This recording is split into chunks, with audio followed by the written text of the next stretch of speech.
Hey YouTube comic community, this is Jimmy the Geek Aficionado, and I have got a pretty cool little haul coming here.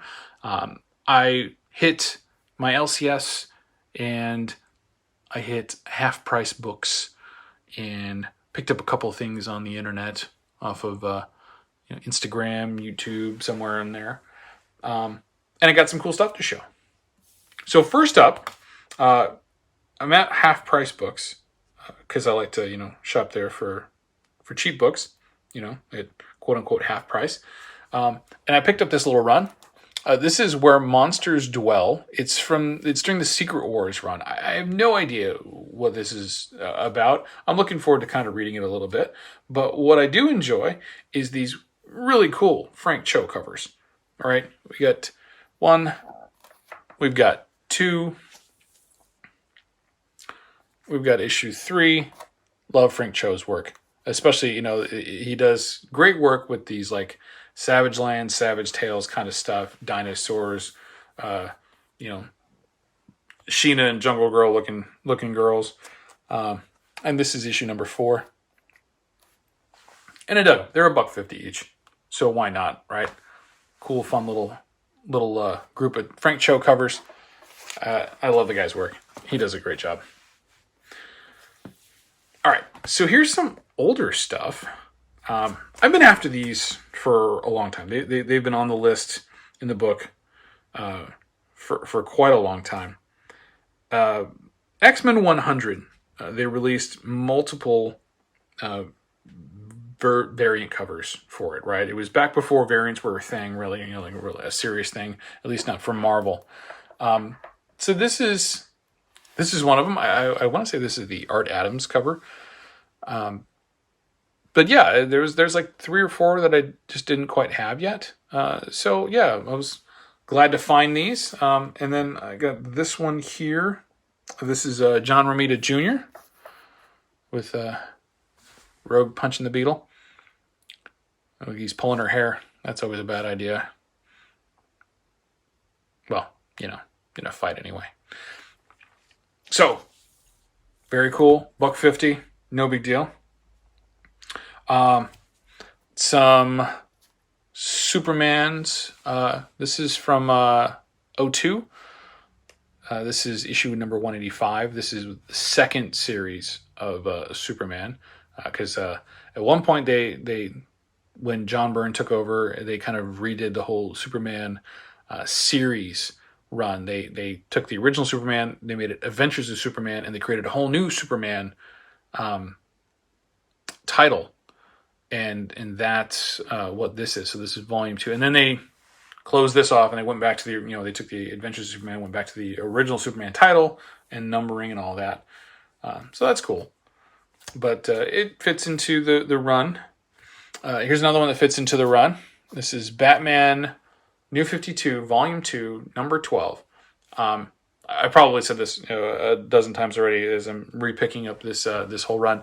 I had the whole run of Volume 2 Batman, and when it finished, I sold it for like $500.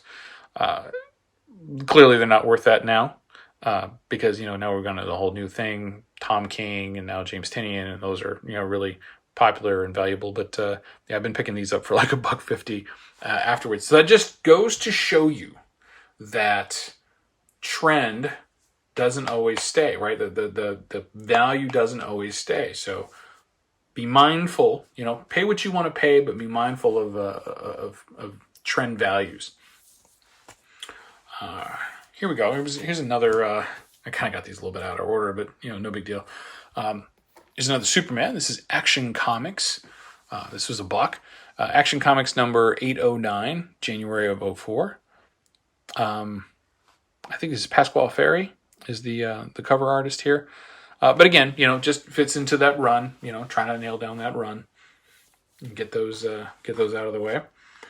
And I don't want to pay a whole lot of money for them, right? They don't have high value, right? So I'm not going to pay like, $3, $4 a piece for these books because nobody's really looking for them. But I like them. This is my favorite DC incarnation is right before they blew it up. And to make that statement even more so, who knows who Zoriel is, right? Who's ever heard of Zoriel? Zoriel was a character that they introduced in the Grant Morrison JLA run from the mid 90s, which was a fantastic read. It really is. The JLA run, I think, was one of the best. And Zoriel was this character. He was a fallen angel. And this is a book that I hadn't read yet, and it's back from the Helmet of Fate series. Again, this is this ties into the JSA run that coincided with JLA a little bit later on, where we got a lot of the Golden Age superheroes back in, and one of those is Dr. Fate. But it's a cool book. It's a cool character, the one that I enjoyed, and I'm looking forward to reading it. All right, back to Batman. Yeah, sorry, so out of order. Another, again, this is $2, issue 41. Like this is where Jim Gordon's reign as mechanical Batman is slowly coming to a halt. They're just trying to fill those holes. This is a cool one. I'm digging this. Again, Frank Cho, love Frank Cho. I really dig these covers that he does. This is Guardians of the Galaxy Annual #1, with a great shot of Gamora on there, all space suited up and ready for action. But like it almost looks like a Steranko, with some of the Art Deco work that's going on here, and this looks like Fury down here. I don't know if it's Fury or it's somebody else, but I enjoy it. I love the artwork. Thank you, Frank. All right, so that's it from Half Price Books.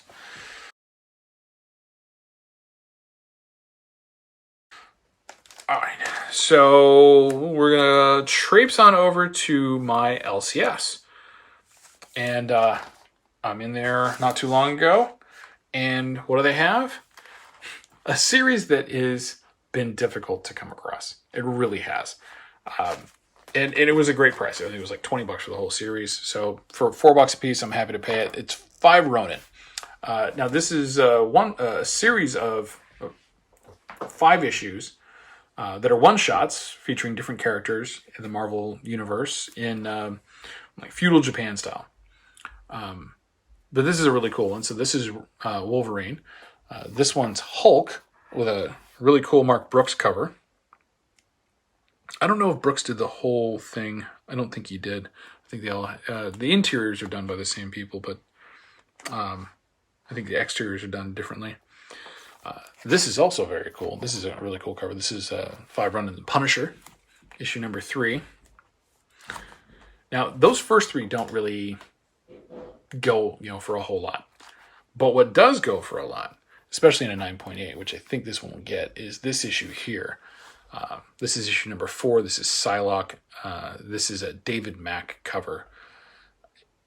It's, it's just one of those ones that has a very high desire. It's a beautiful cover. It's very, Kabuki-esque, right? David Mack is very popular for having those kind of art style, that art style, because he did make famous the Kabuki book that was his own creation. And then this one's also one of those ones that's kind of high on demand. This is Deadpool. This is issue 5. So this is the last issue of the run. Right on. So I have those. I'm happy to be able to see those and read them.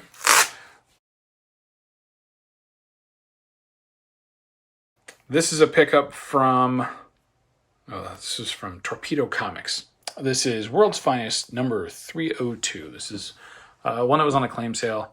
I just, again, didn't have it, hole in the run, but a great cover with Batman kicking the hell out of Superman with his kryptonite fists. Very fun. All right, I picked up this one from Whodat Comics. This was an offering up on Instagram. This is JSA Secret Files and Origins #1. And this is where they bring the original Golden Age heroes back together.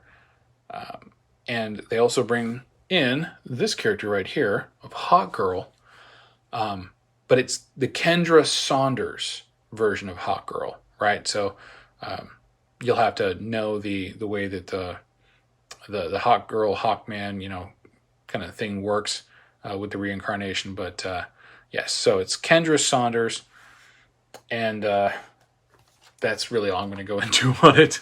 There's a lot more to that. All right. So finishing off, I got this from one of the community members, Art Chemist. Saw this on a auction. I didn't want the rest of the books that he had going. Nobody took a bite on the rest of it, but I was able to get this from him afterwards, and I'm so glad I did. This is a Miko Suyon variant to a Crow series called Leth. And it's, for me, it's just amazing. It's a pencil sketch of Brandon Lee as the Crow from the movie back in the 90s, which I am a huge fan of. Absolutely love it. Miss Brandon Lee, gone too soon, but this is beautiful. I'm really looking forward to getting this into a CGC case because that's where it belongs. It's gorgeous. And that's all I've got, people. Thank you for watching. Make sure you hit that subscribe button, drop a like and a comment, and we'll talk to you soon.